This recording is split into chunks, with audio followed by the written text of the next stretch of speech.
الرحمن الرحیم نحمدہ ونصلی علی رسولہ الکریم اما بعد۔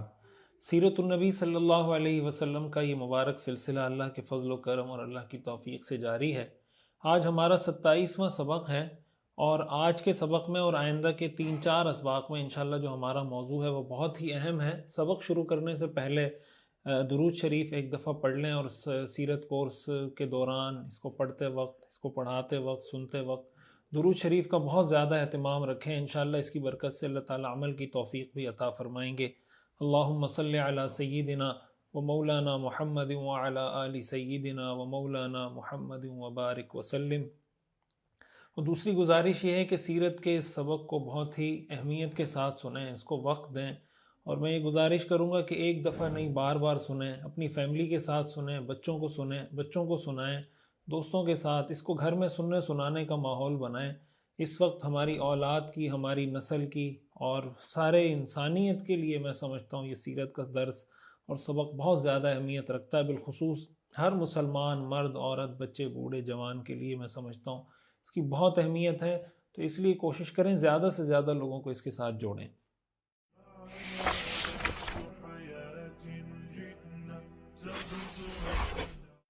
آج جو ہمارا موضوع ہے اس کا جو مرکزی عنوان ہے وہ ہے اسلام کے خلاف مکہ کے مشرکین کے حربے، اور آئندہ ہمارے 3-4 اسباق کے اندر انشاءاللہ ہم اس کو کور کرنے کی کوشش کریں گے۔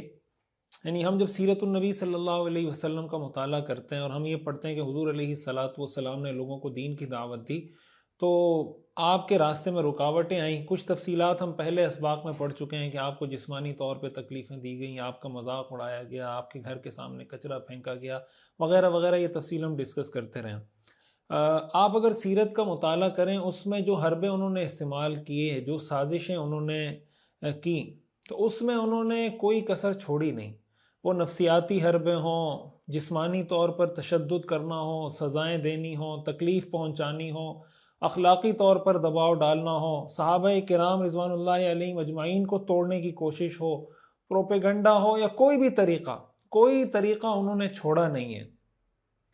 اور اگر آپ غور کریں گے، اور انشاءاللہ یہ حربے ہم مکمل آپ کو بتا دیں گے، میں آخر میں پھر آپ کو اس کی تفصیل بتاؤں گا کہ آج دنیا کے اندر یہ حربے اسلام، مسلمانوں کے خلاف، اسلامی تعلیمات اور اسلامی احکام کے خلاف کیسے استعمال ہو رہے ہیں، اور ہمیں سیرت سے کیا سبق ملتا ہے کہ حضور علیہ السلام نے ان حربوں کے مقابلے میں کیسے ریئیکٹ کیا، آپ کا ریئیکشن کیا تھا، آپ کا رد عمل کیا تھا، اور کس طریقے سے ایک کامیاب اسٹریٹجی آپ نے اپنائی، اور کافروں کے حربے ناکام ہوئے اور حضور علیہ السلام کی اسٹریٹجی کامیاب ہوئی۔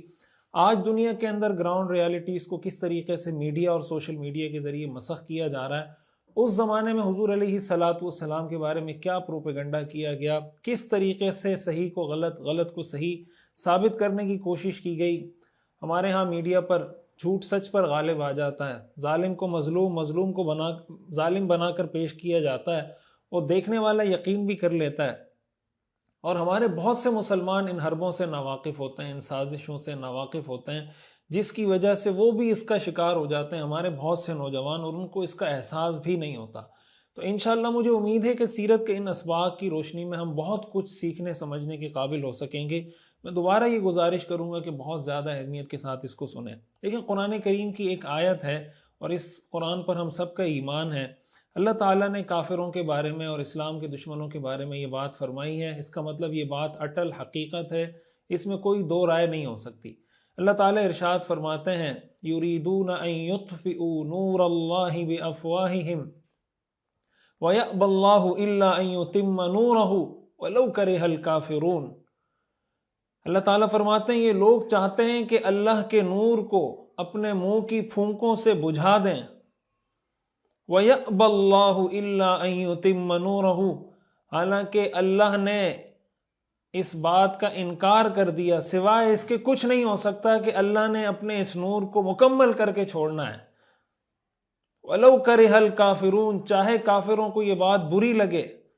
آگے اللہ فرماتے ہیں، هُوَ الَّذِي أَرْسَلَ رَسُولَهُ بِالْهُدَى، وہی ذات ہے، وہی اللہ ہے جس نے اپنے رسول کو ہدایت کے ساتھ وَدِينِ الْحَقِّ، اور حق دین دے کر بھیجا ہے، لِيُظْهِرَهُ عَلَى الدِّينِ كُلِّهِ، تاکہ اسے ہر دوسرے دین پر غالب کر دے، وَلَوْ كَرِهَ الْمُشْرِكُونَ، چاہے مشرک لوگوں کو یہ بات کتنی ہی بری کیوں نہ لگے۔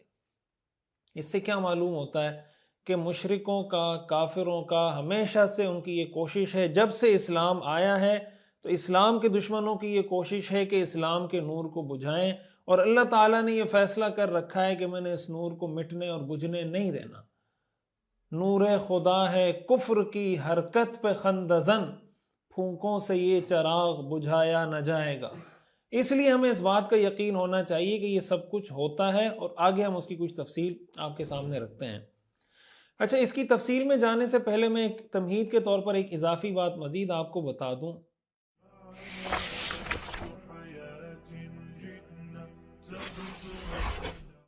کہ عرب کے اندر پناہ دینے کا ایک تصور تھا۔ پناہ دینے کا مطلب یہ ہوتا ہے کہ اگر کسی شخص کو یا کسی قوم کو کوئی خطرہ ہوتا تھا تو عرب میں یہ ہوتا تھا کہ معاشرے کا کوئی بھی معزز شخص اس کو پناہ دے دیتا تھا۔ اس کو جوار کہا جاتا تھا، اور جو پناہ دینے والا ہوتا تھا اس کو کہا جاتا تھا جار۔ یہ اس کا جار ہے، جار کا مطلب اس کو پناہ دینے والا ہے۔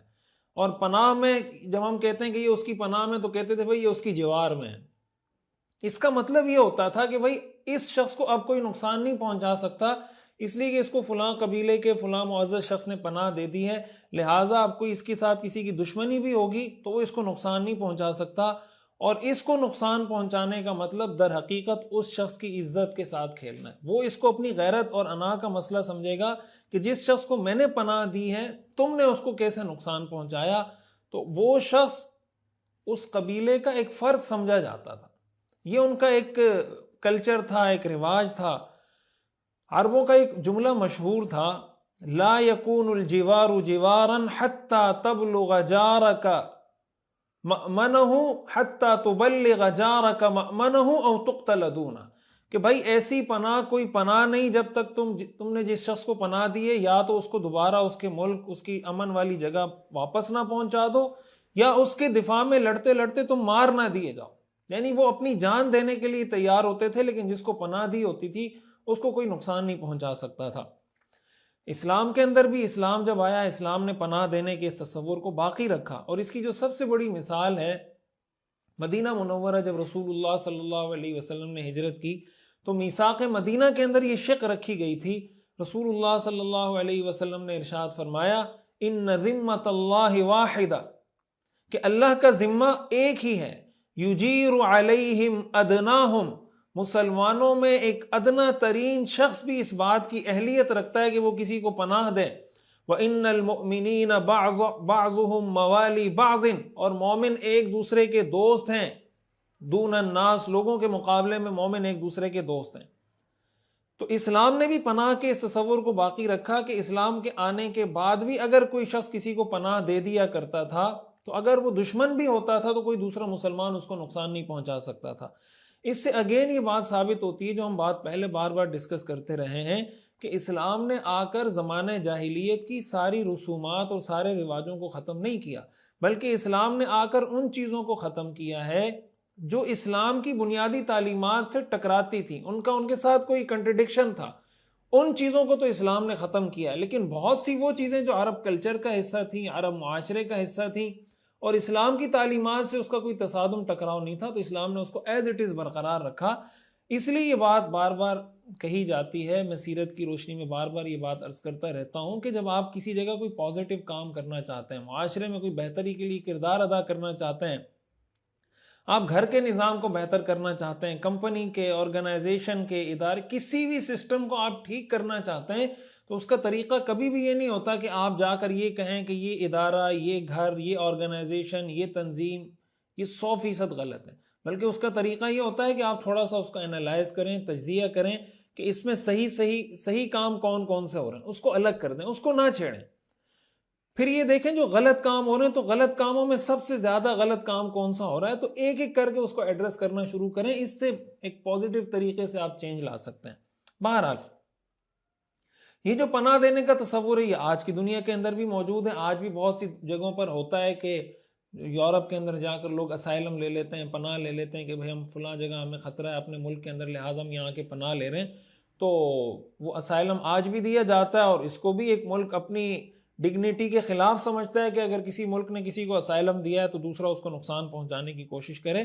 بہرحال یہ پناہ دینے کا ایک وہ تصور تھا جو اس زمانے سے چلا آ رہا ہے، اسلام نے بھی اس کو برقرار رکھا، آج کی دنیا کے اندر بھی یہ موجود ہے. اس کا سمجھنا اس لیے ضروری ہے کہ یہ جو پناہ دینے کا تصور ہے نا، یہ بار بار سیرت میں آپ کو یہ واقعات ملیں گے کہ فلاں جگہ پر اس نے فلاں کو پناہ دے دی، وہ اس کے جوار میں آ گیا، اس نے یہ کر دیا. تو یہ آپ کو پتہ ہونا چاہیے کہ پناہ دینے کا بنیادی مفہوم اور تصور کیا تھا عرب کلچر کے اندر.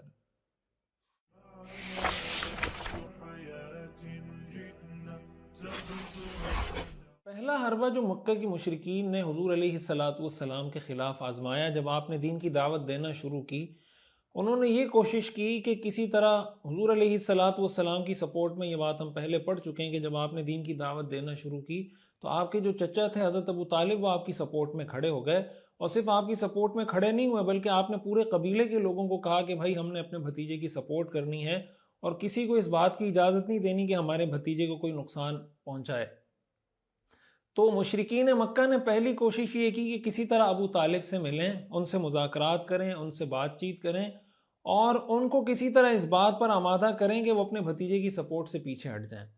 یعنی دوسرے الفاظ میں، آسان الفاظ میں آپ اس کو یہ کہہ سکتے ہیں کہ انہوں نے یہ کوشش کی پہلے مرحلے میں کہ حضور علیہ السلام کو تنہا کر دیا جائے. آپ کی سپورٹ میں آپ کا قبیلہ کھڑا تھا، پہلے ان کو تنہا کریں اور تنہا کرنے کے بعد پھر ہم ان کو ستائیں گے، تکلیف پہنچائیں گے یا قتل کریں گے، جو بھی ان کے منصوبے تھے. لیکن پہلے مرحلے میں ان کی یہ کوشش تھی. اس مقصد کے لیے انہوں نے مشورہ کیا اور کہا کہ ہم چلتے ہیں ابو طالب کے پاس. تو آ گئے حضرت ابو طالب کے پاس اور کہنے لگے کہ آپ کے بھتیجے نے، آپ جانتے ہیں ہمارے معبودوں کو برا بھلا کہتے ہیں، وہ کہتے ہیں کہ وہ ہمارے معبود گمراہ ہیں، یہ ہمیں بے وقوف قرار دیتے ہیں، ہمیں کم عقل قرار دیتے ہیں. تو آپ سے ہماری یہ گزارش ہے کہ یا تو آپ ان کو روکیں اور یا پھر ان کو ہمارے حوالے کر دیں. آپ درمیان سے ہٹ جائیں، پھر ہم جانیں اور یہ جانیں، ہم پھر آپس میں نمٹ لیں گے. وجہ اس کی ہے کہ آپ کا موقف بھی وہی ہے جو ہمارا موقف ہے، تو پھر آپ بیچ میں آ کر ان کی سپورٹ کیوں کرتے ہیں؟ تو اس پر ابو طالب نے بہت نرمی سے اور طریقے سے ان سے بات کی اور کہا کہ اس کو ہم دیکھیں گے. اس طرح بات ان کو ٹال کر روانہ کر دیا اور وہ چلے گئے. لیکن اس ملاقات سے کوئی خاص فائدہ ان کو حاصل ہوا نہیں. حضور علیہ السلام اپنے مشن پر ایز یوزول حسب معمول کام آپ نے جاری رکھا ہوا تھا.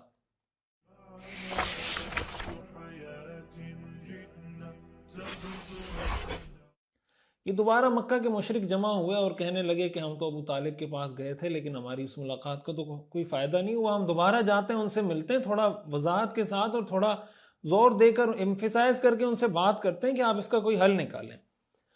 تو دوبارہ ان کا وفد پہنچ گیا یہاں پر اور کہنے لگے، یہ جو وفد آیا مشرکین کا، کہنے لگے کہ آپ ہمارے بڑے ہیں، آپ ہی بتائیے کہ اپنے معبودوں کی برائی اور مذمت کو ہم کیسے برداشت کریں؟ ہمارے آباء و اجداد کو جاہل، بے وقوف اور گمراہ کہا جا رہا ہے، کیا ہم یہ سب برداشت کرتے رہیں؟ آپ سے ہماری بس یہ درخواست ہے کہ آپ اپنے بھتیجے کو سمجھائیں. اگر وہ اپنے اس باتوں سے باز آ جاتے ہیں تو ٹھیک، ہمیں کوئی مسئلہ نہیں آپ سے، اور اگر وہ باز نہیں آتے تو پھر ہم لڑیں گے اور اس وقت تک لڑیں گے کہ ہم میں سے ایک فریق بالکل ختم ہو جائے. آپ دیکھیں پہلے جب ملاقات کے لیے آیا تھا تو ان کی جو ٹون تھی یا ان کا جو لہجہ تھا بڑا دھیما تھا. دوسری دفعہ جب آئیں تو یہ دھمکانے والا انداز ہے کہ بھائی آپ ان کو سمجھائیں، سمجھتے ہیں ٹھیک، نہیں تو بس پھر ہم آپ سے لڑتے ہیں، پھر یا آپ ختم ہوں گے یا ہم ختم ہوں گے، اس سے پہلے پھر ہم باز نہیں آئیں گے. اب آپ اندازہ لگائیں، ایک طرف پوری برادری ہے، قوم ہے، قبیلہ ہے، دوسری طرف تنہا حضرت ابو طالب کھڑے ہیں. تو ان کو خیال ہوا کہ میں اپنے بھتیجے سے بات کر کے دیکھتا ہوں، ہو سکتا ہے ان کو یہ بات اگر میری سمجھ میں آتی ہے اور وہ اپنے موقف سے پیچھے ہٹتے ہیں. تو حضور علیہ السلام کے پاس آئے ابو طالب اور ان کو بتایا کہ اس طرح میری قوم کے لوگ میرے پاس آئے ہیں اور یہ سب کچھ انہوں نے کہا ہے. اور اس پر ابو طالب کہنے لگے کہ فَأَبْقِ عَلَيَّ وَعَلَى نَفْسِكَ وَلَا تُحَمِّلْنِي مِنَ الْأَمْرِ مَا لَا أُطِيقُ، کہ میرے بھتیجے اپنے اوپر بھی رحم کرو، مجھ پہ بھی رحم کرو، اور مجھ پہ ایسا بوجھ مت ڈالو جس کو میں برداشت نہیں کر سکتا. آپ علیہ السلام نے جب یہ ساری گفتگو سنی تو آپ کو یہ محسوس ہوا کہ میرے خاندان میں جو واحد میرے سپورٹر تھے، جو ہر جگہ میری سپورٹ میں، میری بیک پہ موجود رہتے تھے، میرے چچا ابو طالب، شاید اب وہ بھی میری سپورٹ سے پیچھے ہٹنے لگے ہیں۔ آپ علیہ الصلوۃ والسلام کی آنکھوں میں آنسو آ گئے۔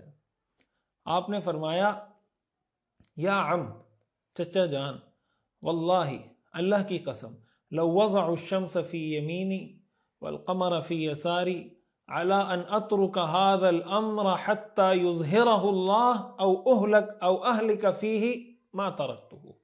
اللہ کی قسم چچا جان، یہ بات میں آپ کو بتا رہا ہوں کہ اگر یہ میرے دائیں ہاتھ میں سورج رکھیں، میرے بائیں ہاتھ میں چاند رکھیں اور یہ مجھے کہیں کہ یہ کام تم چھوڑ دو، میں تب بھی نہیں چھوڑوں گا، یہاں تک کہ یا تو اللہ اس دین کو غالب کر دے یا اس دین کے راستے میں کام آ جاؤں۔ یعنی آپ کا جو یقین تھا، آپ کا جو اعتماد تھا، آپ کا جو کانفیڈنس تھا، وہ اس لیول کا تھا کہ اگرچہ آپ کی آنکھوں میں آنسو تھے، آپ کو دکھ تھا، تکلیف ہو رہی تھی کہ میرے چچا شاید مجھے چھوڑنے لگیں، لیکن اپنے مشن سے ہلنے کے لیے، پیچھے ہٹنے کے لیے ایک لمحہ بھی آپ، ایک ذرہ برابر بھی پیچھے ہٹنے کے لیے آپ تیار نہیں تھے۔ یعنی آپ اس کو یہ کہہ سکتے ہیں کہ اس معاملے میں زیرو ٹالرنس حضور علیہ الصلوۃ والسلام نے شو کیا کہ میں اس معاملے میں کسی بھی قسم کا کوئی کمپرومائز کرنے کو تیار نہیں ہوں۔ حضور علیہ الصلوۃ والسلام نے یہ بات کی اور رخ پھیر کر جانے لگے، اور آپ کی آنکھ سے آنسو بے قابو ہو گئے، آنسو جاری ہو گئے آپ کی آنکھوں سے۔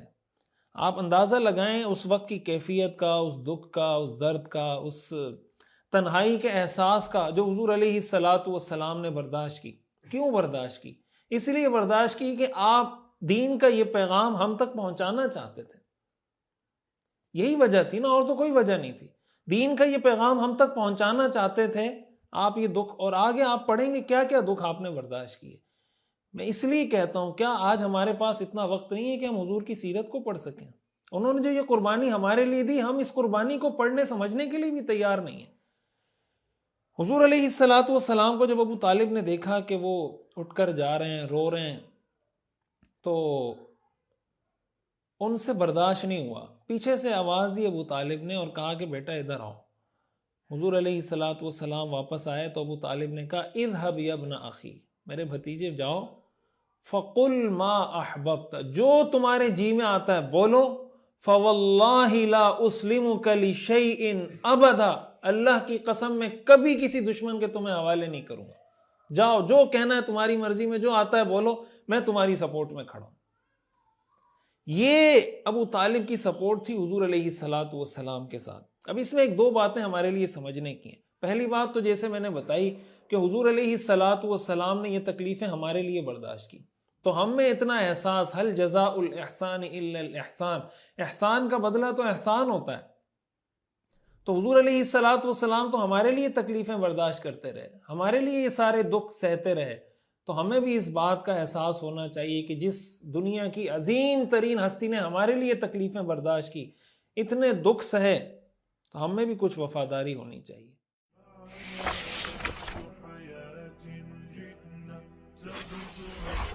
ایک اور بات جو ہمیں سمجھنے کو ملتی ہے وہ یہ ہے کہ پریشانی کی بات پر پریشان ہونا یہ بزرگی کے خلاف نہیں ہے۔ بعض لوگ یہ سمجھتے ہیں کہ نیک آدمی وہ ہوتا ہے جو نہ کبھی روتا ہے، نہ اس کو کبھی تکلیف ہوتی ہے، نہ کبھی اس کی آنکھوں سے آنسو نکلتے ہیں، نہ کبھی اس کو ٹینشن ہوتی ہے۔ بعض اوقات ابھی کوئی نیک آدمی، کوئی عالم، کوئی جس کو آپ سمجھتے ہیں کہ نیک آدمی، اگر اس کی آنکھوں سے آنسو نکل جائیں تو لوگ اس کو تانا دیتے ہیں کہ یار آپ تو اتنے نیک آدمی ہیں، اتنے حوصلے والے ہیں، آپ کیوں پریشان ہو رہے ہیں؟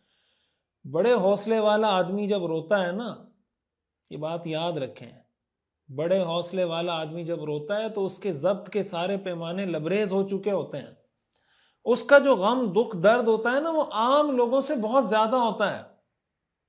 تو اس وجہ سے کسی کا انتقال ہو گیا، کسی کے والد کا، اولاد کا، بیوی کا، شوہر کا، اور اس کو تکلیف ہو رہی ہے، یا دین کا کام کرنے کی وجہ سے کسی کو ستایا جا رہا ہے اور اس ستائے جانے کی وجہ سے اس کو تکلیف ہو رہی ہے، اس کی آنکھوں سے آنسو نکل رہے ہیں، تو اس کا مطلب یہ نہیں ہے کہ اس کو اللہ پہ توکل نہیں ہے، اس کو اللہ پہ اعتماد نہیں ہے، یا اس کو اپنے مشن سے لگاؤ نہیں ہے۔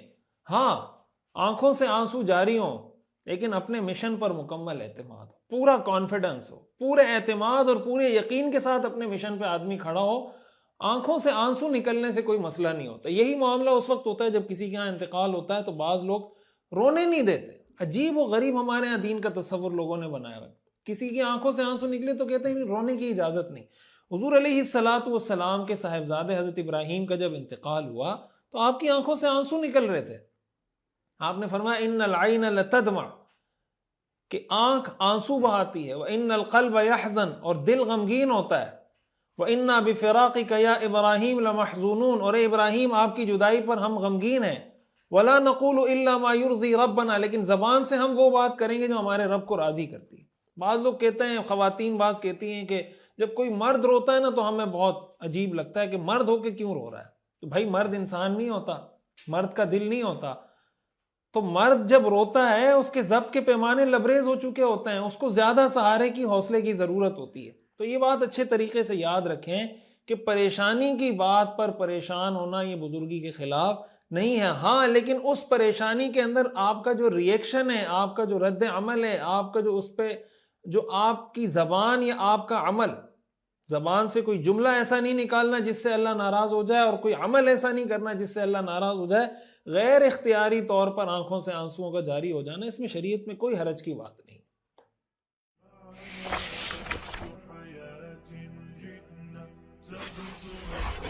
دوسری ملاقات بھی ابو طالب سے ہوئی تو اس کا بھی کوئی خاص فائدہ نہیں نکلا. مشرکین مکہ پھر جمع ہوئے اور کہا کہ ہم دوبارہ جاتے ہیں ابو طالب کے پاس. اور اس دفعہ انہوں نے ایک نئی، پہلی دفعہ آپ نے دیکھا آئے تو ایک ٹون تھی، دوسری دفعہ آئے تو دھمکی والا انداز تھا، تیسری دفعہ ایک آفر لے کر آ گئے، ایک پیشکش اور عجیب سی آفر لے کر آئے. قریش کا ایک نوجوان تھا عمارۃ بن الولید، جو بہت ہی خوبصورت اور بہت ہی باصلاحیت اور حسین و جمیل سمجھا جاتا تھا، اور سمجھدار اور ہوشیار نوجوان سمجھا جاتا تھا. وہ عمارۃ بن الولید کو ساتھ لے کر آئے اور کہنے لگے کہ ہم ایسا کرتے ہیں کہ اس کو ہم آپ کے حوالے کر دیتے ہیں، آپ اپنا بھتیجا ہمارے حوالے کر دیں. وجہ اس کی کہ آپ کے بھتیجے نے پوری قوم کے اندر ایک تفریق پیدا کی ہوئی ہے، پوری قوم کے اندر ایک پھوٹ ڈال دی ہے. ہم ان کو قتل کر کے اس مصیبت سے نکلنا چاہتے ہیں، اور بدلے میں ہم آپ کو اپنا یہ لڑکا دے رہے ہیں عمارۃ بن الولید، آپ یہ لے لیں. تو اس پر ابو طالب نے کہا واللہ لبئس ما تصوموننی، اللہ کی قسم یہ کتنی بری ڈیل تم میرے ساتھ کر رہے ہو. اتعطونی ابنکم اغذوہ لکم، تم مجھے اپنا بیٹا دے رہے ہو تاکہ اس کو میں کھلاؤں پلاؤں، واعطیکم ابنی فتقتلونہ، اور میں اپنا بیٹا تمہارے حوالے کروں تاکہ تم اس کو قتل کر دو. ھذا واللہ ما لا یکون ابدا، اللہ کی قسم ایسا کبھی نہیں ہوگا. یعنی یہ تم کیسی آفر کر رہے ہو؟ تو مطعم ابن عدی کہنے لگا کہ دیکھیں ابو طالب آپ بات سنیں، آپ کی قوم نے آپ کو جو آفر کی ہے نا بہت انصاف والی بات کی ہے، اور آپ کے پاس اس مشکل سے نکلنے کا ایک بہترین حل پیش کیا ہے، آپ کو یہ پیشکش قبول کر لینی چاہیے. ابو طالب نے کہا اللہ کی قسم میری قوم نے میرے ساتھ انصاف نہیں کیا، یہ کون سی انصاف کی بات ہے، یہ کیسا انصاف ہے؟ تو اس لیے میں اس کو ماننے کے لیے تیار نہیں ہوں، تم جو کر سکتے ہو جاؤ کرو، میں دیکھ لوں گا، اور میں ان کی حمایت میں اسی طرح کھڑا رہوں گا. یہ گویا تیسری دفعہ ابو طالب کے پاس آئے، اور تیسری دفعہ ایک نئی آفر اور ایک نئی پیشکش لے کر آئے. اور یہاں پر بھی حضرت ابو طالب نے ان کو سرخ جھنڈی دکھا دی کہ میں اپنے بھتیجے کی سپورٹ سے پیچھے ہٹنے کے لیے تیار نہیں ہوں. یہ وہ مرحلہ تھا کہ جب انہوں نے حضور علیہ الصلوۃ والسلام کو تنہا کرنے کی کوشش کی، بار بار کوشش کی، لیکن ابو طالب پیچھے نہیں ہٹے.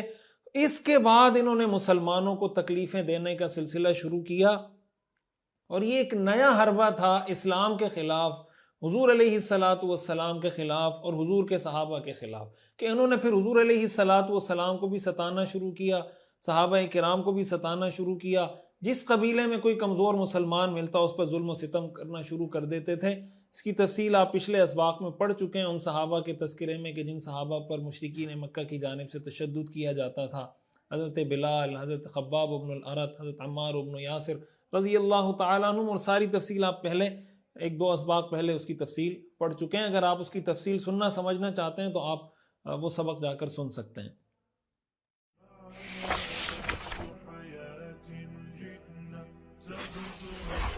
ایک بات اس موقع پہ میں یہ بھی عرض کروں کہ دیکھیں جب آپ معاشرے میں کوئی پازیٹیو کام کرتے ہیں نا، کوئی دین کا کام کرتے ہیں، کوئی بھی اچھا کام آپ معاشرے میں کرنے جا رہے ہیں، تو آپ کو اس معاشرے کے کلچر کا، وہاں کی ویلیوز کا، وہاں کی نون روایات کا پتہ ہونا چاہیے.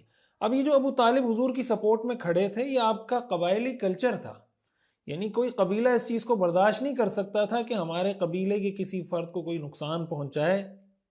اس کو وہ قبیلہ والا اپنی غیرت اور انا کا مسئلہ سمجھتا تھا, اپنی ایگو کا مسئلہ سمجھتا تھا کہ ہمارے کسی بندے کو کوئی کیسے نقصان پہنچا سکتا ہے. اس میں ایک اہم سمجھنے کی بات یہ ہے کہ جب آپ کسی معاشرے میں کام کریں نا, تو آپ کو اس معاشرے کے کلچر کا, روایات کا, ویلیوز کا پتہ ہونا چاہیے. وہ اگر آپ کو پتہ ہوگا اور آپ کوئی کام کریں گے تو آپ بہت بہتر طریقے سے کام کر سکتے ہیں. دیکھیں, آپ اگر KPK میں کام کر رہے ہیں تو ان کی اپنا ایک کلچر ہے, پنجاب میں کر رہے ہیں تو ان کا اپنا ایک کلچر ہے, بلوچستان میں کر رہے ہیں تو ان کا اپنا ایک کلچر ہے, سندھ میں کر رہے ہیں تو ان کا اپنا ایک کلچر ہے. پھر مدرسے کے اندر اگر آپ کوئی کام کر رہے ہیں تو مدرسے کا اپنا ایک کلچر ہے, اسکول کا اپنا ایک کلچر ہے, ان کی اپنی ایک سوچ ہے. کچھ چیزیں ایسی ہوتی ہیں جو دین کا حصہ نہیں ہوتی, لیکن چلتے چلتے چلتے ایک کلچر بن جاتا ہے, ایک نارم بن جاتی ہے. تو آپ کو پتا ہونا چاہیے کہ کہاں پر کس کا کیا کلچر ہے اور میں کس طریقے سے کام کروں گا جس سے اس کا یہ کلچر والا جو ایلیمنٹ ہے اس کو میں کسی طرح ہٹ کر سکوں گا یا پش کر سکوں گا اور وہ اس کام کے لیے تیار ہو جائے گا. اس کلچر کو سامنے رکھتے ہوئے آپ اپنی اسٹریٹجی ڈیزائن کریں کہ آپ کا جو ٹارگٹ آڈینس ہے وہ کون ہے, اور ٹارگٹ آڈینس کا کلچر معلوم کریں. یہ وہ چیز ہے جو ہمارے مدارس میں پڑھائی جانی چاہیے, اسکولوں میں, کالجز میں, یونیورسٹیز کے اندر یہ چیز پڑھائی جانی چاہیے. جب آپ یہ پڑھائیں گے, پھر جب آپ معاشرے میں کوئی پازیٹیو چینج لانے کی کوشش کریں گے تو آپ کی وہ اسٹریٹجی کامیاب ہوگی. اگر آپ کو پتہ ہی نہیں کہ آپ کا ٹارگٹ آڈینس کون ہے, یا آپ کو یہ تو پتا ہے کہ یہ میرا ٹارگٹ آڈینس ہے لیکن ان کا کلچر, ان کی ویلیوز, روایات کا آپ کو پتہ نہیں ہے, تو الٹیمیٹلی آپ کوئی ایسی غلطی کر رہے ہوں گے جس کی وجہ سے وہ چیز ان کے کلچر کے ساتھ تصادم اس کا ہو رہا ہوگا, کنٹرڈکٹ کر رہی ہوگی. تو ظاہر ہے جب اس کے کلچر کے ساتھ وہ چیز ٹکرا رہی ہوگی تو اس کے لیے اس کا ایکسیپٹ کرنا مشکل ہو جائے گا. تو طریقہ کار ایسا اختیار کیا جائے جو ان کے کلچر کے مطابق شریعت کی حدود کے اندر رہتے ہوئے کوئی چیز آپ ایسے ڈیزائن کریں جو ان کے لیے ایکسیپٹیبل ہو اور جس کا قبول کرنا ان کے لیے آسان ہو.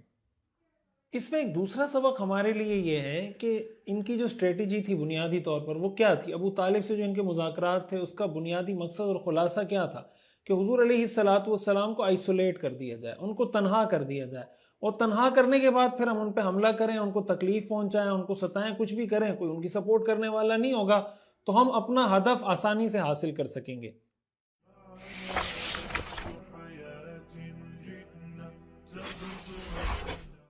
اس سے یہ معلوم ہوا کہ اسلام اور مسلمانوں کے خلاف اور اسلامی تعلیمات اور اسلامی احکام کے خلاف اور دین کا کام کرنے والوں کے خلاف دشمن کی یہ اسٹریٹجی اس وقت سے رہی ہے اور آج بھی ہے. آج بھی آپ دیکھیں جب کسی مسلمان ملک پر حملہ کیا جاتا ہے, امریکہ کی طرف سے, اسرائیل کی طرف سے, کسی کی طرف سے بھی, تو پہلے یہ کوشش کی جاتی ہے کہ اس مسلم ملک کو تنہا کر دیا جائے, اس کو آئسولیٹ کر دیا جائے.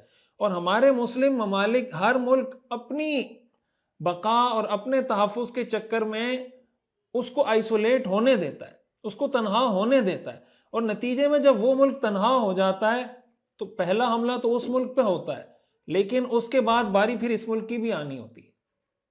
تو یہ بہت اہم بات ہے ہمارے لیے سمجھنے کی. دیکھیں, سیرت کی روشنی میں اپنے صرف نماز, روزے, زکوٰۃ کے مسائل نہیں سمجھنے, یہ جو اسٹریٹجک پلاننگ ہے اس چیز کو بھی سمجھنا ہے کہ ہم علاقے کی سطح پر, صوبے کی سطح پر, ملک کی سطح پر, عالمی سطح پر مسلمانوں کو تنہائی کا شکار نہ ہونے دیں. وہ ہم بچپن میں ایک واقعہ ہمیں والدین سناتے تھے کہ بھئی ایک سفید گائے تھی اور وہ باقی گایوں کے ساتھ گھومتی پھرتی رہتی تھی, تو سفید گائے کو شیر نے آ کے کہا کہ تم تو اتنی خوبصورت ہو, تم ان گایوں کے ساتھ, کالی کالی گائیں, کالی اور بھورے رنگ کی اور لال رنگ کی گائیں, تمہارا ان کے ساتھ کوئی جوڑ ہی نہیں بنتا, تم الگ رہو, تم ان کے ساتھ کیوں گھومتی پھرتی ہو. تو اس کو الگ کر دیا, پھر کالی کو بھورے رنگ والے سے الگ کیا, بھورے والے کو لال سے الگ کیا, پھر ایک پہ حملہ کیا, پھر دوسرے پہ حملہ کیا, پھر تیسرے پہ حملہ کیا, اور آخر میں سفید والی گائے بچ گئی تو پھر اس پہ حملہ کر دیا. تو اس نے کہا کہ تم تو مجھے کہتے تھے کہ تم اس جنگل کی ملکہ ہوگی اور جناب تم اس جنگل میں بادشاہت کرو گی. تو اس نے کہا وہ تو میری اسٹریٹجی تھی کہ میں آپ کو پہلے دوسری گایوں سے الگ کروں, اس لیے کہ ایک ساتھ تم سب ایک ساتھ ہوتے, میں تم پہ حملہ کرتا تو میں کامیاب تھوڑی ہو سکتا تھا. تو یہ بات ہمارے حکمرانوں کو بہت اچھے طریقے سے سمجھنی چاہیے, اور اس لیول پہ ہماری بیوروکریسی میں جو لوگ موجود ہیں, مسلمان ہیں نا, کلمہ پڑھتے ہیں نا, رسول اللہ صلی اللہ علیہ وسلم کو اپنا قائد اور لیڈر مانتے ہیں نا, تو پلاننگ کے اندر اس چیز کو سامنے رکھیں کہ کوئی ایسا فیصلہ نہ کریں کہ آپ دوسرے ملک کو آئسولیٹ کر دیں, آج اگر آپ نے ان کو آئسولیٹ کیا ہے اور آپ پابندیوں سے ڈر رہے ہیں، دوسری چیزوں کا شکار ہو رہے ہیں، میں یہ نہیں کہہ رہا کہ آپ اپنے آپ کو خطرے میں ڈالیں، اپنے ملک کو بالکل جناب داؤ پہ لگا دیں، لیکن الحرب خدعہ، جنگ تو تدبیر کا نام ہے نا. آپ نے دشمن کے ساتھ چال چلنی ہے. اب آپ نے دشمن کے ساتھ چال کیسے چلنی ہے کہ آپ اپنے مسلمان ملک کو سپورٹ بھی کریں، اس کو آئسولیٹ بھی نہ ہونے دیں، اور یہاں سے اپنے ملک کا تحفظ اور اس کی بقا کے لیے بھی آپ اپنی پوری کوشش کریں. اسی کی تو ضرورت ہے، اسی طرح کی قیادت کی آج مسلمان امت کو اور مسلمان قوم کو ضرورت ہے. تو اس لیے آپ دیکھیں جب مسلمان ملک پر حملہ ہوتا ہے تو کبھی نیٹو کا اتحاد بنتا ہے، اور کبھی روس کا آپ دیکھیں اس کا جو اتحاد تھا، پھر نیٹو کا اتحاد تھا، سارا اتحاد مل کر ایک نہتے مسلمان ملک پہ حملہ کرتا ہے، کوئی اس کی سپورٹ میں کھڑا ہونے والا نہیں ہوتا. تو وہ اتنے طاقتور ہونے کے باوجود دنیا کے دوسرے ملکوں کو ساتھ میں لاتے ہیں، اکیلے حملہ نہیں کرتے تاکہ ہماری سپورٹ میں کوئی کھڑا ہو، اور ہم مظلوم ہو کر تقسیم ہو جاتے ہیں. تو یہ جو تنہا کرنے کی کوشش ہے یہ اس وقت سے جاری تھی کہ ابو طالب کو پیچھے کرنے کی کوشش کی گئی، لیکن وہ نہیں ہوا ہے. تو ہمیں بھی یہ چیز سیکھنی چاہیے کہ اگر ہمیں تنہا کیا جا رہا ہے تو دوسرے مسلمان ملکوں کو سوچنا چاہیے. کسی دوسرے مسلمان ملک کو تنہا کیا جا رہا ہے تو اس مسلمان ملک کو سوچنا چاہیے آج اگر اس کی باری ہے کل آپ کی باری ہوگی، آج آپ کی باری ہے تو کل کسی اور کی باری ہوگی. وَلَن تَرْضَىٰ عَنْكَ الْيَهُودُ وَلَا النَّصَارَىٰ حَتَّىٰ تَتَّبِعَ مِلَّتَهُمْ. اللہ فرماتے ہیں کہ یہود و نصارہ تم سے ہرگز راضی نہیں ہو سکتے یہاں تک کہ تم ان کی ملت اور ان کی دین کی پیروی شروع کر دو. تو وہ راضی تو کبھی نہیں ہو سکتے، ان کی دشمنی تو ہمیشہ سے تھی، ہمیشہ قیامت تک رہے گی. مسئلہ ہمارا ہے کہ ہم اس کے لیے کیا اسٹریٹجی اپناتے ہیں. سیرت کے اس سبق کی روشنی میں ہمیں یہ چیز اس سے سیکھنی چاہیے، سکھانی چاہیے. آپ کا اگر اثر رسوخ ہے، آپ اوپینین لیڈر ہیں، آپ یہ بات آگے تک پہنچا سکتے ہیں، تو سیرت کی روشنی میں یہ بات آگے تک ضرور پہنچائیے.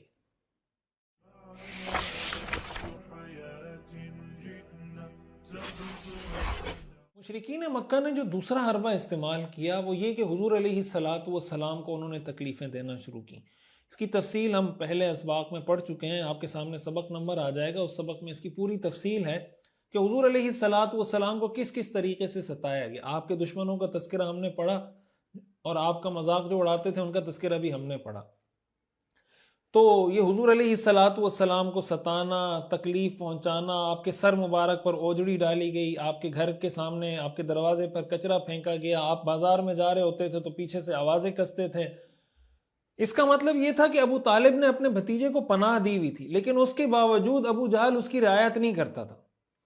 اور ظاہر ہے کہ عرب کے کلچر کے معاشرے کے بالکل خلاف تھا کہ جو آدمی کسی کی پناہ میں ہو، کسی قبیلے کا فرد ہو اور وہ قبیلہ اس کی سپورٹ میں کھڑا ہو، آپ اس کو اگر تکلیف پہنچاتے ہیں اس کا مطلب آپ پورے قبیلے کو ہٹ کر رہے ہیں.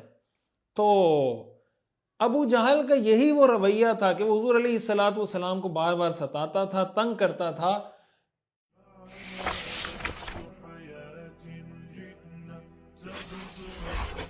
حضرت حمزہ رضی اللہ تعالی عنہ جو اسلام لائے ہیں، ابو جہل کے اسی رویے کی وجہ سے وہ غیرت میں آئے اور اسی وجہ سے وہ اسلام انہوں نے قبول کیا. ایک دن جب حضرت حمزہ رضی اللہ تعالیٰ عنہ کو پتہ چلا ابو جہل کے بارے میں، تو ابو جہل کے پاس گئے، اس کا سر پھوڑ دیا، سر پھاڑ دیا ابو جہل کا، اور کہا کہ تم محمد کو تکلیف دیتے ہو، برا بلا کہتے ہو، حالانکہ میں اس کے دین پر ہوں، تم جو کر سکتے ہو کرو. یہ جب انہوں نے کہا تو سارے لوگ پریشان ہو گئے کہ یہ تو حضرت حمزہ تو بہت بہادر اور ان کی اپنی ایک شان تھی، اپنی ایک پرسنالٹی تھی. وہ لوگ پریشان ہو گئے کہ بھائی اب تک تو ابو طالب سپورٹ میں کھڑے تھے، اب تو یہ بھی کنورٹ ہو گئے ان کے دین کی طرف. یہ حضور علیہ الصلوۃ، حضرت حمزہ رضی اللہ تعالیٰ عنہ حضور علیہ الصلوۃ والسلام کے چچا بھی ہیں، پہلے آپ کو تفصیل بتا چکا ہوں، آپ کے رضائی بھائی بھی ہیں، اور عمر میں 2 یا 4 سال یہ حضور علیہ الصلوۃ والسلام سے بڑے تھے. ان کو بھی حضور علیہ الصلوۃ والسلام سے بہت محبت تھی، بہت بہادر اور ایک بہت ہی اچھی پرسنالٹی رکھتے تھے. یہ شکار کے بہت شوقین تھے، اور عام طور سے یہ صبح سویرے نکلتے تیر کمان لے کر اور سارا دن شکار کرتے رہتے تھے. شام میں جب واپس آتے تو حرم جاتے، طواف کرتے، لوگوں سے ملتے، حال احوال کرتے، اور پھر واپس گھر چلے جاتے. سیرت کی کتابوں میں لکھا ہے کہ نبوت کے 6 سال کی بات ہے، اور کچھ حضرات کہتے ہیں کہ یہ دوسرے سال کی بات ہے، نبوت جب آپ کو ملی اس کے دوسرے سال کی بات ہے، کہ ایک دن حضور علیہ الصلوۃ والسلام صفا پہاڑی کی طرف جا رہے تھے. ابو جہل رستے میں ملا تو بہت زیادہ بدتمیزی کی. آپ علیہ الصلوۃ والسلام نے جواب نہیں دیا اور خاموشی سے گزر گئے. عبداللہ ابن جدعان ایک شخص تھا، اس کی باندی تھی، اس نے یہ سب ماجرا دیکھا جو حضور کے ساتھ اس نے بدتمیزی کی تھی.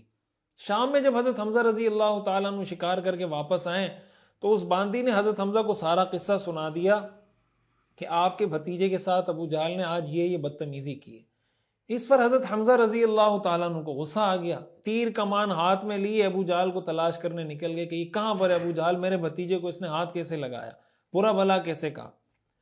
جب حرم پہنچے تو یہ قریش کی ایک مجلس جمی ہوئی تھی، اس کے اندر ابو جہل بیٹھا ہوا تھا۔ حضرت حمزہ رضی اللہ تعالیٰ عنہ نے زور سے کمان اس کے سر پر رکھ کے ایسے ماری، اس کا سر پھاڑ دیا۔ کہنے لگے کہ تو محمد کو برا بھلا کہتا ہے، تجھے یہ نہیں پتا کہ میں بھی اس کے دین پر ہوں۔ یہ جب ابو جہل کا سر پھٹا ہے تو کچھ لوگ اٹھیں اور حضرت حمزہ سے بدلہ لینے کے لیے کہ ہم بھی ان سے بدلہ لیں، تو اس پر ابو جہل نے کہا کہ بھائی تم بیٹھے رہو، اور آج جو یہ اتنے غصے میں نا، یہ ویسے ہی غصے میں نہیں، میں نے آج ان کے بھتیجے کو واقعی میں بہت ستایا ہے، تکلیف دی ہے، تم چپ رہو، آگے مت بڑھو۔ جب حضرت حمزہ رضی اللہ تعالیٰ عنہ نے یہ فرمایا کہ میں ان کے دین پر ہوں، تو کچھ لوگوں نے کہا کہ اچھا تم بھی بے دین ہو گئے، تم نے بھی اپنے آبا و اجداد کا دین چھوڑ دیا۔ تو حضرت حمزہ رضی اللہ تعالیٰ عنہ فرمانے لگے کہ مجھ پر اللہ کے رسول کی سچائی، حق پرستی واضح ہو گئی ہے، اور میں گواہی دیتا ہوں کہ وہ اللہ کے رسول ہیں، اور جو وہ کہتے ہیں حق اور سچ کہتے ہیں۔ اور یہ بات کان کھول کر سن لو کہ میں اس موقف سے باز آنے والا نہیں ہوں۔ اگر تم میرا کچھ بگاڑ سکتے ہو تو اپنا پورا زور لگا لو، میں یہیں پہ کھڑا ہوں، جو تمہارے بس میں ہے، جو تمہارے میں تپڑے کر کے دکھاؤ۔ حضرت حمزہ رضی اللہ تعالیٰ عنہ نے اس طریقے سے بات کی اور گھر واپس آ گئے۔ حضرت حمزہ کا اسلام لانا کافروں کے لیے سمجھے ان پہ کسی نے پہاڑ گرا دیا، اتنی بڑی شخصیت کا بھی حضور علیہ الصلوۃ والسلام کے مذہب کو اختیار کر لینا، یہ ان کے لیے اور ایک بہت بڑا خطرہ بن گیا۔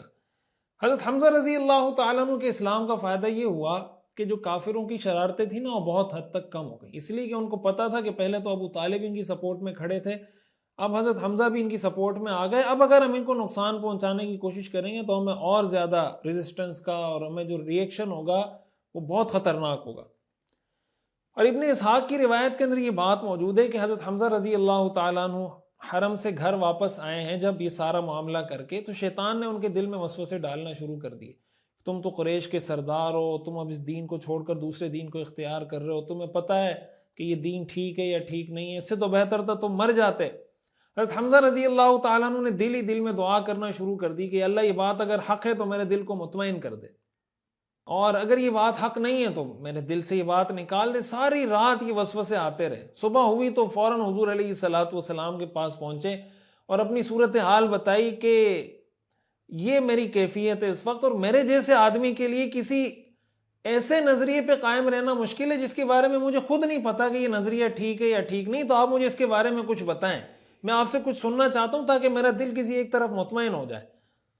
تو اس پر حضور علیہ الصلوۃ والسلام نے حضرت حمزہ کو کچھ نصیحت کی، آخرت کا خوف دلایا، اللہ تعالیٰ کا تذکرہ کیا، جنت کی خوشخبری سنائی۔ تو یہ ساری باتیں جب حضرت حمزہ نے سنی تو مطمئن ہو گئے اور فرمانے لگے کہ آپ کے دین کی حقیقت مجھ پہ ظاہر ہو گئی ہے، اللہ کی قسم اب میں اپنے پرانے دین پر رہنے کو بالکل بھی پسند نہیں کرتا۔ یہ حضرت حمزہ رضی اللہ تعالیٰ عنہ کے اسلام لانے کا واقعہ ہے۔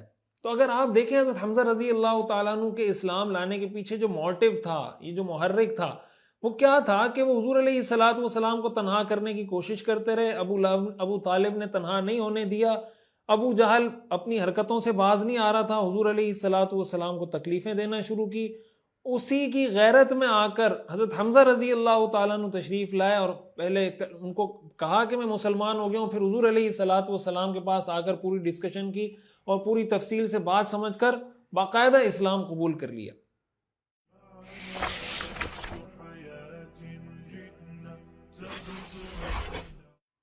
ایک شعر ہے نا کہ اس دین کی فطرت میں قدرت نے لچک دی ہے، اتنا ہی یہ ابھرے گا جتنا کہ دبا دیں گے۔ جتنا آپ دین کو دباؤ گے، جو قرآن کی آیت میں نے سبق کے شروع میں پڑھی نا، یریدون ان یطفئوا نور اللہ بافواہہم ویأبی اللہ الا ان یتم نورہ ولو کرہ الکافرون۔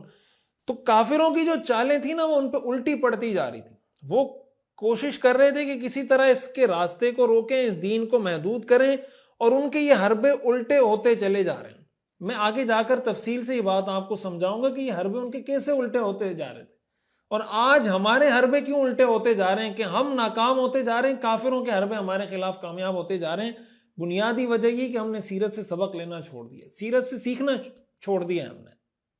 ایک بات اچھے طریقے سے یہ یاد رکھیں کہ جب دین کے حوالے سے کسی پر کوئی مشکل آتی ہے نا، کسی کو تشدد کا نشانہ بنایا جاتا ہے، کسی کو قتل کیا جاتا ہے، کسی پر ظلم کیا جاتا ہے، مارا پیٹا جاتا ہے، اور ظاہراً ایسے لگ رہا ہوتا ہے کہ اس کا کوئی پوچھنے والا نہیں ہے، اور بس اب تو شاید بہت زیادہ یہ شاید اسلام خطرے میں ہے، مسلمان خطرے میں ہے، تو وقتی طور پر تو نقصان ہو رہا ہوتا ہے، وقتی طور پر مسلمانوں کا بھی نقصان ہو رہا ہوتا ہے، مسلمان شہید بھی ہو رہے ہوتے ہیں، زخمی بھی ہو رہے ہوتے ہیں، تشدد کا نشانہ بھی بن رہے ہوتے ہیں، لیکن الٹیمیٹلی وہ اس کا فائدہ اسلام کو ہی ہو رہا ہوتا ہے۔ دیکھیں اگر یہ تشدد نہ کرتے تو حضرت حمزہ اسلام نہ لاتے۔ آگے جا کے آپ پڑھیں گے کہ اسی تشدد کا نتیجہ تھا کہ جب یہ باز نہیں آ رہے تھے تو مسلمانوں کو حبشہ کی طرف ہجرت کی اجازت ملی، تو اگر یہ ظلم نہ کرتے تو مسلمانوں کو ہجرت حبشہ کی اجازت نہ ملتی۔ اب جب مسلمان حبشہ گئے تو پہلے اسلام کا پیغام مکہ میں محدود تھا، جب حبشہ میں گئے تو اسلام کا پیغام حبشہ میں بھی پھیل گیا، افریقہ میں بھی پہنچ گیا۔ پھر جب انہوں نے مزید ظلم بڑھایا تو مدینہ ہجرت کی اجازت ملی تو اسلام کا پیغام مدینہ میں بھی پہنچ گیا۔ پھر جب انہوں نے مزید جنگیں کرنا شروع کی تو اسلام کا پیغام روم کو بھی پہنچا، فارس کو بھی پہنچا، تو اسلام کا پیغام پھیلتا چلا گیا۔ وقتی طور پر تو تکلیف برداشت کی مسلمانوں نے، پریشانی کا سامنا کرنا پڑا مسلمانوں کو، لیکن یہ سارے حربے ان کے ناکام ہوتے چلے گئے۔ اسی لیے جو شعر میں نے پڑھا نا کہ اس دین کی فطرت میں قدرت نے لچک دی ہے، اتنا ہی یہ ابھرے گا جتنا کہ دبا دیں گے۔ تو وقتی طور پر آپ کے راستے میں دین کا کام کرتے ہوئے کوئی مشکل پیش آ رہی ہے تو آپ وقتی طور پہ فطری طور پہ پریشان ہونا تو ایک الگ چیز ہے، لیکن مایوس ہونے کی اجازت نہیں۔ آپ کے ذہن میں یہ بات ہونی چاہیے کہ رسول اللہ صلی اللہ علیہ وسلم کو بھی اس طرح کی مشکلات کا سامنا کرنا پڑا اور آپ نے بڑے تحمل سے اس کا مقابلہ کیا اللہ کے فضل و کرم سے، اور نتیجے کے طور پر اللہ تعالیٰ نے کامیابی حضور کو دی ہے، حضور کے دشمنوں کو کوئی کامیابی میسر نہیں آئی۔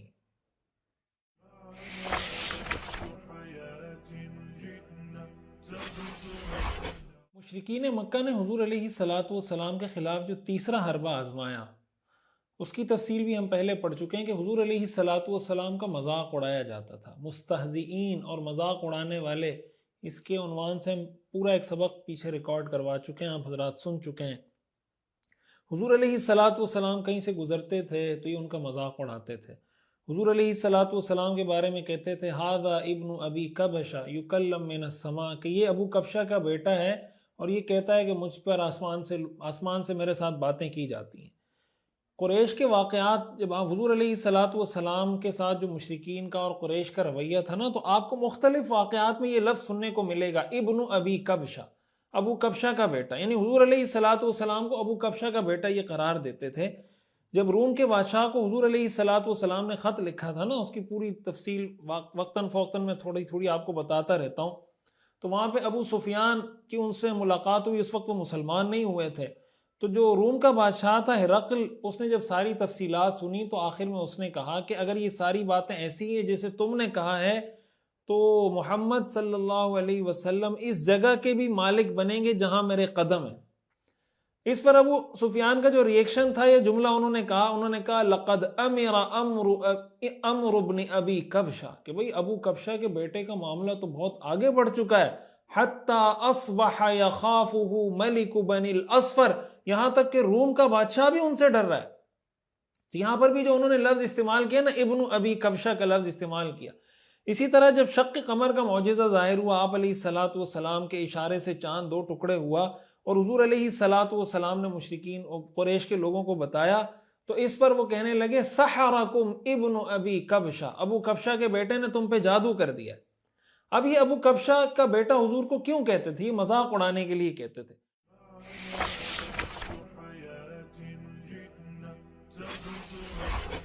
لیکن حضور علیہ الصلوۃ والسلام ابن عبداللہ ہیں، آپ کے والد کا نام عبداللہ ہے، تو آپ عبداللہ کے بیٹے ہیں، تو آپ کو ابن عبداللہ کہنا چاہیے۔ ابو کبشہ آپ کو کیوں کہا جاتا تھا؟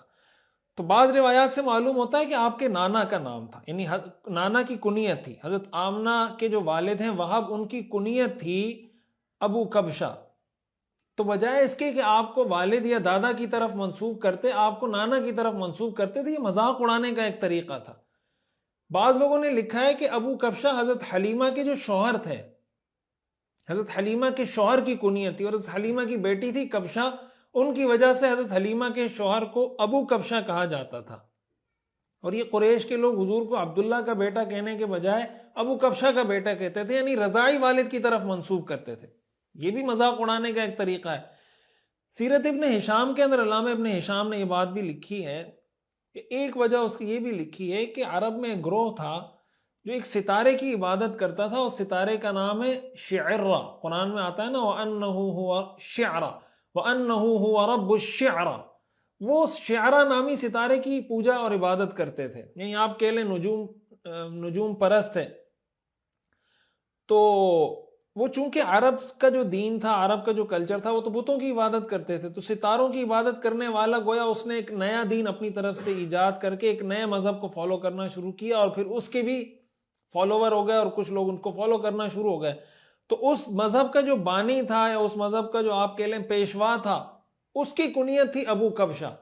یہ حضور علیہ السلام کو ابو کبشہ کا بیٹا اس لیے کہتے تھے کہ جس طرح اس ابو کبشہ نے ایک نیا دین بنا کر ستاروں کی عبادت شروع کر دی تھی، یہ بھی انہی کا بیٹا ہے، گویا یہ بھی کہہ رہا ہے کہ تمہارا دین غلط ہے، اور ایک نیا دین بنا کر اس نے اللہ کی عبادت شروع کر دی۔ اس طریقے سے یہ حضور علیہ السلام کا مذاق اڑایا کرتے تھے۔ اسود بن عبد یغوث کے بارے میں آپ پہلے پڑھ چکے ہیں، حضور علیہ السلام کو دیکھتا تھا تو کہنے لگتا تھا اما کلمت اليوم من السماء، کہ یا محمد آج تم سے آسمان سے کسی نے باتیں نہیں کی۔ اور یہ حضور کا مذاق نہیں اڑاتے تھے، صحابہ کرام کا بھی مذاق اڑاتے تھے۔ سورۃ المطففین کی جو آخری آیات ہیں اس کی تفصیل آپ پہلے پڑھ چکے ہیں کہ وہ سورۃ المطففین کی آخری آیات کیوں نازل ہوئی، کہ جب صحابہ گزرتے تھے تو یہ آنکھیں مارتے تھے، مذاق اڑاتے تھے، اور قیامت کے دن پھر ان کا انجام کیا ہوگا۔ یہ وہ تیسرا حربہ تھا جو مشرکین نے اختیار کیا حضور علیہ السلام کو اپنے مشن سے پیچھے ہٹانے کے لیے۔ تو پہلا حربہ جو ہم نے ڈسکس کیا وہ یہ کہ حضور علیہ السلام کو تنہا کر دیا جائے، ابو طالب کو کسی طرح قائل کیا جائے کہ وہ پیچھے ہٹ جائیں۔ دوسرا حربہ انہوں نے استعمال کیا جسمانی تشدد کا، وہ تشدد انہوں نے حضور علیہ السلام پر بھی کیا، آپ کے صحابہ پر بھی کیا۔ تیسرا طریقہ انہوں نے اختیار کیا استہزاء کا، مذاق اڑانے کا، حضور علیہ السلام کا مذاق اڑایا جاتا تھا۔ یہ بھی وہ طریقہ ہے جو اسلام کے دشمنوں نے ہمیشہ سے اس وقت بھی اختیار کیا، اس کے بعد بھی یہ سلسلہ چلتا رہا، آج بھی یہ سلسلہ جاری ہے۔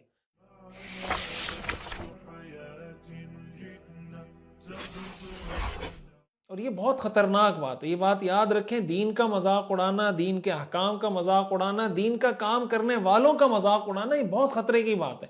وجہ اس کی ہے کہ مذاق اڑانے کا مطلب یہ ہے کہ آپ دین کا کام کرنے والے کو اس بات سے باز رکھنا چاہتے ہیں کہ تم دین کا کام مت کرو۔ مذاق اڑانے کا کیا مطلب؟ آپ اس لیے مذاق اڑا رہے ہیں کہ جب آپ مذاق اڑائیں گے وہ کہے گا ٹھیک ہے یار یہ کام میں نہیں کرتا۔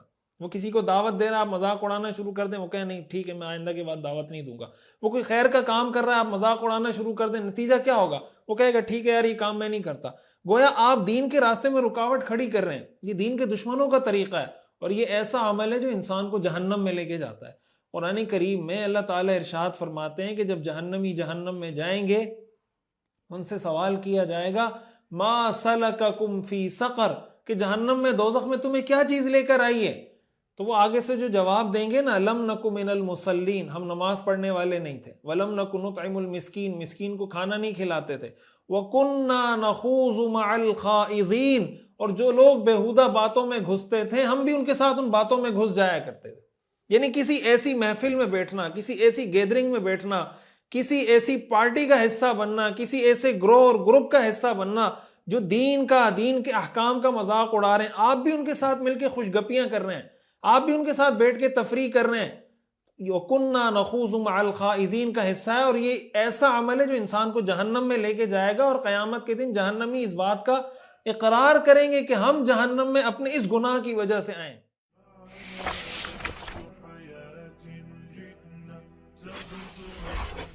اس کے اندر آج کے دور میں یہ بات بھی داخل ہے کہ آپ سوشل میڈیا پر اگر کسی ایسے طبقے کو، کسی ایسے شخص کو، کسی ایسے پیج کو سپورٹ کرتے ہیں، لائک کرتے ہیں، اس کو اپریشیٹ کرتے ہیں، اس کو جناب آپ پروموٹ کرنے کی کوشش کرتے ہیں، اس کی پوسٹوں کو آپ شیئر کرتے ہیں، اس کی آپ تحسین کرتے ہیں، جو دین کا مذاق اڑا رہا ہے، تو اس کا مطلب یہ ہوا کہ وَكُنَّا نَخُوضُ مَعَ الْخَائِضِينَ، جس طرح حضور علیہ السلام کا مذاق اڑایا جاتا تھا، اور حضور علیہ الصلاۃ والسلام کو دین کے کام سے روکنے کی کوشش کی جاتی تھی.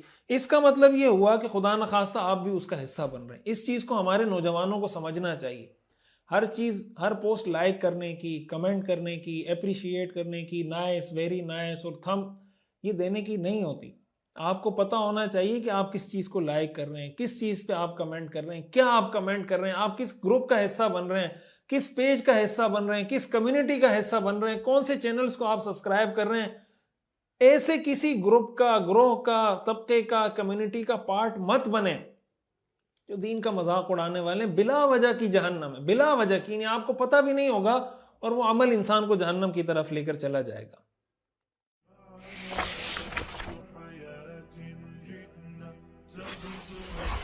اس کے اندر یہ بات بھی داخل ہے کہ آج ہمارے معاشرے کے اندر علماء کا مذاق اڑایا جاتا ہے، مفتیان کرام کا مذاق اڑایا جاتا ہے. ایسے اسکالرز بھی آ گئے جو باقاعدہ آپ یہ کہیں کہ اس ڈیوٹی پر ہیں، اس مشن پر ہیں کہ کسی طرح مستند علماء کرام سے اس امت کے نوجوانوں کا رشتہ توڑ دیا جائے. آپ مجھے بتائیں کہ جب آپ اس امت کے مستند علماء کرام کا مذاق اڑانا شروع کریں گے تو آپ دین سیکھیں گے کہاں سے؟ دین کی کوئی بات آپ کو سمجھ میں نہیں آئے گی تو آپ کس سے پوچھیں گے؟ اس لیے کہ جو مستند علماء تھے ان کا تو آپ نے مذاق اڑانا شروع کر دیا. اور اس سے آپ کو اس بات کی انٹینسٹی کا بھی پتہ چلنا چاہیے کہ جو لوگ آپ کو مستند علماء کرام سے دور کر رہے ہیں وہ دین کی خدمت کر رہے ہیں یا دین کے ساتھ دشمنی کر رہے ہیں. یہ بات بھی میں آپ کو اچھے طریقے سے بتاؤں. میرے کہنے کا ہرگز یہ مطلب نہیں کہ علماء کا طبقہ دودھ کا دھلا ہوا ہے، ان سے کوئی غلطی نہیں ہوتی یا کسی مولوی سے کوئی غلطی نہیں ہوتی. دیکھیں یہاں دو باتیں ہیں، اس کو بہت اچھے طریقے سے سمجھیں. ایک ہے کسی بھی مولوی کا، کسی بھی دیندار شخص کا، کسی بھی تبلیغی کا، کسی بھی نیک اور بزرگ سمجھے جانے والے شخص کا کوئی پرسنل معاملہ. مثال کے طور پر آپ نے کسی مفتی صاحب کو قرض دیا، وہ آپ کا قرض واپس نہیں کر رہا، آپ اس سے لڑتے ہیں، جھگڑتے ہیں، اس کو سخت باتیں کرتے ہیں، کوئی بھی مسئلہ اس پہ کیس کرتے ہیں. یہ ہرگز اس میں داخل نہیں. اس کا یہ مطلب نہیں کہ آپ علماء کا مذاق اڑا رہے ہیں اور آپ جناب علماء کی توہین، ہرگز یہ اس میں داخل نہیں. وہ آپ کا پرسنل مسئلہ ہے. اس کے ساتھ جو آپ بحث کر رہے ہیں یا اس سے جو آپ قرض کا مطالبہ کر رہے ہیں یا اس پر جو آپ کیس کر رہے ہیں وہ آپ اس وجہ سے نہیں کر رہے کہ یہ دین کا کام کر رہا ہے، اس وجہ سے نہیں کر رہے کہ یہ عالم دین یا مفتی ہے، بلکہ وہ آپ اس وجہ سے کر رہے ہیں کہ اس نے آپ کے پیسے دبائے ہوئے. تو آپ کو یہ کیس کرنا چاہیے. اور اس بات میں علماء کو، دین کا کام کرنے والوں کو، جن کا دینی تشخص ہوتا ہے، ان کو بھی اس بات کا احساس ہونا چاہیے کہ اس طرح کی چیزوں کو دینی رنگ مت دیا کریں. یہ جو مذہبی ٹچ ہے نا کہ آپ کا کسی کے ساتھ ذاتی مسئلہ ہے، آپ نے کسی کی زمین پہ قبضہ کر کے مسجد بنا دی، اب وہ مسجد جس کی زمین پر بنائی ہے وہ کہہ رہا ہے بھائی میری جائیداد ہے، میری اولاد کی جگہ ہے، یہ میں نے پیسوں سے خریدی ہے، میری جگہ پہ مسجد کیسے بنا دی؟ تو بجائے اس کے کہ آپ اس کی پیمنٹ کریں، اس کو جناب آپ راضی کریں، اس کو پیسے دیں، کچھ بھی کریں، اس کو راضی کریں، آپ اس پہ یہ فتویٰ لگا دیں کہ یہ جناب مسجد گرانا چاہتا ہے، یہ مسجد کا دشمن ہے، یہ علماء کا دشمن ہے، یہ دین کا دشمن ہے. یہ رویہ اگر کوئی عالم دین، کوئی مفتی، کوئی دین کا کام کرنے والا اختیار کرتا ہے، اس کو یہ بات پتہ ہونی چاہیے کہ آپ اپنے اس رویے سے دین کی عزت میں کوئی اضافہ نہیں کر رہے، آپ اپنے اس رویے سے علماء کی عزت میں کوئی اضافہ نہیں کر رہے. آپ کا یہ طرز عمل ناجائز، گناہ اور حرام ہے، اس کی شریعت بالکل اجازت نہیں دیتی. اور نہ اس کے بارے میں یہ بات عرض کر رہا ہوں کہ آپ کسی عالم دین کا مذاق نہ اڑائیں، اس سے جناب اس کی بے عزتی نہ کریں. یہ میں اس حیثیت میں یہ بات نہیں کر رہا. اس بات کا بنیادی طور پر مقصد یہ ہے کہ علماء کے طبقے کا بحیثیت علماء کے طبقے کے مذاق اڑانا. جیسے ہمارے ہاں کچھ اسکالرز، کچھ ایسے لوگ بہت زیادہ جرت اور جسارت کر کے پورے علماء کے طبقے کو گمراہ قرار دے دیتے ہیں. ہمارے جو فقہاء ہیں، مجتہدین ہیں، امام ابو حنیفہ، امام مالک، امام شافعی، جنہوں نے ساری زندگی اس امت کے لیے خدمت کی، اجتہاد کیا، مسائل مستنبط کیے، کتابیں مدون کی، ان کا مذاق اڑایا جا رہا ہے. تو جب تمام فقہاء سے آپ امت کو کاٹ دیں گے، تمام محدثین سے آپ کاٹ دیں گے، علماء کے پورے طبقے سے ایز اے ہول آپ اس کو ڈسکنیکٹ کر دیں گے، تو مجھے بتائیں کہ اس کا دین سے تعلق کہاں رہے گا؟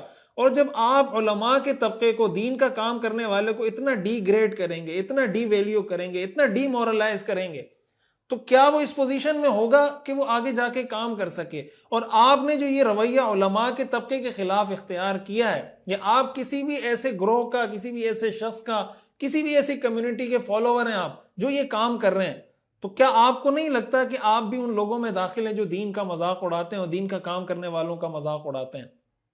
تو اس بات کو اچھے طریقے سے سمجھنا چاہیے کہ یہ رویہ آج کا نہیں ہے، یہ رویہ ہمیشہ سے رہا ہے۔ اگین میں یہ بات عرض کروں گا کہ کسی کی داڑھی ٹوپی ہونا، پگڑی ہونا اس بات کی علامت نہیں ہے کہ جناب آپ اس سے کوئی بات نہیں کر سکتے۔ پرسنل کیپیسٹی کی میں بات ہی نہیں کر رہا، میں بات کر رہا ہوں ایز اے ہول پوری علماء کی کمیونٹی کو، مفتیان کرام کی پوری کمیونٹی کو، فقہاء کی پوری کمیونٹی کو یہ کہنا کہ یار ان کو کچھ نہیں آتا، ان کو یہ فلاں ہے، ان کو دین کا نہیں پتا، ان کو دنیا کا نہیں پتا، ان کو جدید تقاضوں کا نہیں پتا، یہ جو طرز عمل ہے یہ بالکل بھی شریعت کے لیے ایکسیپٹیبل نہیں ہے۔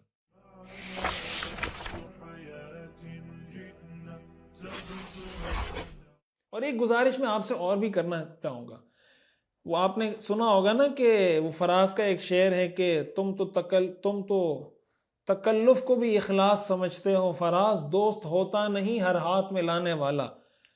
تو بھائی ہر داڑھی والا مولوی نہیں ہوتا، یہ بات اچھے طریقے سے آپ ذہن میں بٹھا لیں۔ ہمارے ہاں مسئلہ کیا ہے، کسی کو کوئی بھی داڑھی ٹوپی والا نظر آئے گا تو اس سے مسئلہ پوچھنا شروع کر دیں گے کہ یہ مسئلہ کیسا ہے، یہ تہجد اس طرح پڑھیں تو ہو جائے گی، یہ کام میں نے کیا، طلاق دی، طلاق ہو گئی۔ اور اگر کسی نے پگڑی پہنی ہوئی ہے تو وہ تو لوگوں کی نظر میں علامہ ہوتا ہے کہ اس نے پگڑی پہنی ہے تو یہ تو بہت بڑا علامہ ہے۔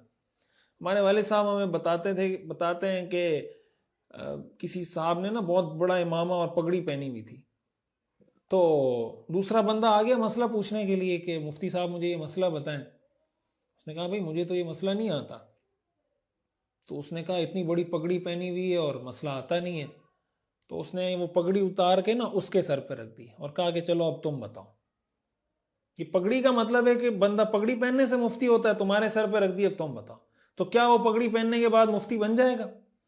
یہ جو ہمارے دماغوں میں تصور بیٹھا ہوا ہے نا کہ کرتا پہننے والا، داڑھی رکھنے والا، پگڑی پہننے والا، ٹوپی پہننے والا یہ مفتی ہے، عالم دین ہے، دیندار ہے، بزرگ ہے، اچھا آدمی ہے، یہ اسلام کا تصور ہرگز نہیں ہے۔ یہ تصور اپنے دماغ سے ہٹا دیں۔ یہ بالکل ٹھیک بات ہے کہ داڑھی رکھنا ضروری ہے، شریعت میں اس کا حکم ہے، اور جناب پگڑی پہننا سنت عمل ہے، اور سر کو ڈھانپنا مستحب کام ہے، یہ سارے اچھے کام ہیں۔ لیکن اس کا ہرگز یہ مطلب نہیں ہوتا کہ جس شخص میں یہ علامات پائی جائیں وہ عالم ہے، مفتی ہے، بزرگ ہے، اچھا انسان ہے، ہرگز ایسا نہیں۔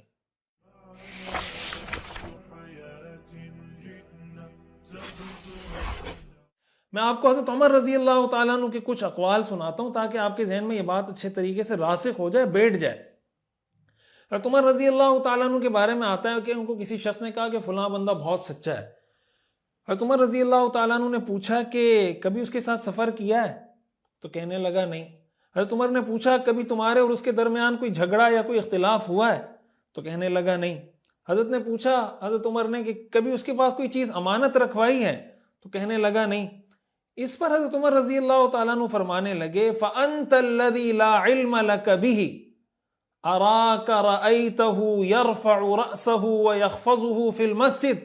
حضرت عمر نے فرمایا تم ہی وہ شخص ہو جو اس کے بارے میں کچھ بھی نہیں جانتا، تم ہی وہ شخص ہو جو اس کے بارے میں کچھ بھی نہیں جانتا، اس لیے کہ میں تمہیں دیکھتا ہوں، میرا خیال یہ ہے کہ تم نے اس کو مسجد میں دیکھا ہوگا اپنا سر اوپر نیچے کرتے ہوئے، تو تم نے اس سے یہ فیصلہ کر لیا کہ یہ اچھا آدمی ہے۔ اگر مسجد میں کسی کو دیکھو سر اوپر نیچے یعنی سجدے کر رہا ہے، کھڑا ہو رہا ہے، نمازیں پڑھ رہا ہے، نفل پڑھ رہا ہے، اس سے اس کے نیک ہونے کا اندازہ مت لگاؤ۔ تو اگر کوئی آدمی مسجد میں سر اوپر نیچے کر کے نمازیں پڑھ رہا ہے، نفل پڑھ رہا ہے، حضرت عمر فرماتے ہیں یہ اس کے اچھا ہونے کی علامت نہیں ہے، تو محض داڑھی رکھنا کسی کے اچھا ہونے کی علامت کہاں سے ہو جائے گی؟ ایک اور روایت اسی بارے میں امام حکیم ترمذی نے اپنی کتاب ادب النفس میں یہ واقعہ نقل کیا حضرت عمر کا کہ ایک شخص نے حضرت عمر رضی اللہ تعالیٰ عنہ کے سامنے کسی کی تعریف کی۔ حضرت عمر نے پوچھا کبھی اس کے ساتھ سفر کیا ہے، سفر میں رہے ہو اس کے ساتھ؟ اس نے کہا نہیں۔ پوچھا کبھی اس کے پاس امانت رکھوائی ہے؟ کہنے لگا نہیں۔ آپ نے فرمایا ویحک، تمہارا ستیہ ناس ہو، لعلک رأیتہ یخفض ویرفع فی المسجد، تم نے اس کو مسجد میں دیکھا ہوگا سر اوپر نیچے کرتے ہوئے، تو تم کہہ رہے ہو کہ بہت اچھا آدمی ہے۔ تو کسی کے اچھا ہونے کی یہ نشانی نہیں ہے جب نماز پڑھنا اچھا کام ہے، لیکن اس کا یہ مطلب نہیں کہ جو آدمی نماز پڑھتا ہے وہ معاملات میں بھی سچا ہوگا، وہ ہر چیز میں کھرا ہوگا، بہت اچھا انسان ہوگا، کردار بھی اچھا ہوگا۔ تو بھائی جب نماز کے بارے میں یہ حکم ہے تو داڑھی کے بارے میں یہ حکم کیوں نہیں ہوگا؟ پگڑی کے بارے میں یہ حکم کیوں نہیں ہوگا؟ تو جس طرح ہر ہاتھ ملانے والا دوست نہیں ہوتا تو ہر داڑھی والا مولوی صاحب بھی نہیں ہوتا، ہر پگڑی والا مفتی صاحب بھی نہیں ہوتا، اور ہر مولوی صاحب اور ہر مفتی صاحب کردار کا اچھا بھی نہیں ہوتا. لیکن اس کا یہ مطلب نہیں کہ مجموعی طور پر پورا طبقہ غلط ہے. اس بات کو اچھے طریقے سے سمجھنا چاہیے. تو اس لیے دین کا مذاق اڑانے کی آج جتنی جدید صورتیں، جس طریقے سے دین کا مذاق اڑایا جا رہا ہے، وہ دین کا کام کرنے والوں کا مذاق اڑایا جائے، دین کے کسی حکم کا مذاق اڑایا جائے، اور دین کا کام کرنے والی پوری کمیونٹی کا مذاق اڑایا جائے، یہ وہ طریقہ ہے جو مشرکین مکہ کا تھا، انہوں نے اختیار کیا. لیکن حضور علیہ الصلوۃ والسلام اپنے مشن سے باز نہیں آئے. دین کا کام کرنے والے اب بھی باز نہیں آئیں گے. فرق اس چیز کا ہے کہ آپ اپنا وزن کس کے پلڑے میں ڈال رہے ہیں. اور مشرکین مکہ نے اس کے علاوہ بھی بہت سے حربے استعمال کیے. کیا کیا حربے تھے، انشاءاللہ ہم اگلے اسباق میں اس کی تفصیل بھی آپ کے سامنے رکھیں گے. اللہ تعالی ہمیں سمجھنے کی اور عمل کرنے کی توفیق عطا فرمائے. آج جو ہم نے سبق پڑھا ہے، اسی سے متعلق کچھ سوالات میں آپ کے سامنے رکھتا ہوں، اور آپ نے کمنٹ میں ان سوالات کے جوابات یہیں پر دینے ہیں. اس کا فائدہ یہ ہوگا کہ جو سبق ہم نے پڑھا ہے کسی حد تک وہ آپ کا ریوائز بھی ہو جائے گا، اور امید ہے اس سے انشاءاللہ آپ کو یاد بھی رہے گا. پہلا سوال یہ ہے کہ عرب میں پناہ دینے کا جو تصور تھا، اسلام نے آ کر اس کو برقرار رکھا یا ختم کر دیا؟ برقرار رکھا، ختم کر دیا. دوسرا سوال، کیا اسلام نے آ کر زمانہ جاہلیت کے تمام کاموں کو کالعدم اور غلط قرار دے دیا تھا؟ ہاں، نہیں. تیسرا سوال، ابو طالب سے مشرکین کی ملاقاتیں کس مقصد کے لیے تھیں؟ حضور علیہ الصلوۃ والسلام کو تنہا کرنے کے لیے، ابو طالب کو تنہا کرنے کے لیے، یا کسی اور مقصد سے؟ ابو طالب سے ملاقات میں مشرکین نے جس نوجوان کو پیش کیا تھا اس کا نام کیا تھا؟ خالد بن ولید، عمارۃ بن الولید، عتیبہ. کیا پریشانی کی بات پر پریشان ہونا بزرگی اور نیک ہونے کے خلاف ہے؟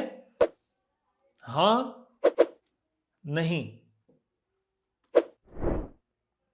دین کا کام کرنے والوں کو معاشرے کے کلچر اور رواج کا پتہ ہونا چاہیے یا نہیں؟ پتہ ہونا چاہیے، پتہ نہیں ہونا چاہیے. مسلمان ملکوں کا ایک دوسرے کو تنہا چھوڑ دینا سیرت کی روشنی میں کیسا رویہ ہے؟ صحیح، غلط؟ حضرت حمزہ رضی اللہ تعالی عنہ کے اسلام لانے کا سبب کیا بات بنی؟ ابو جہل کا حضور علیہ الصلوۃ والسلام کو تکلیف پہنچانا، حضرت حمزہ کو خواب آنا، حضرت حمزہ کا خود چل کر حضور کے پاس آنا. کیا کسی کی داڑھی اور ٹوپی ہونا اس کے مولانا اور مفتی ہونے کی نشانی ہے؟ ہاں، نہیں. وآخر دعوانا ان الحمد للہ رب العالمین.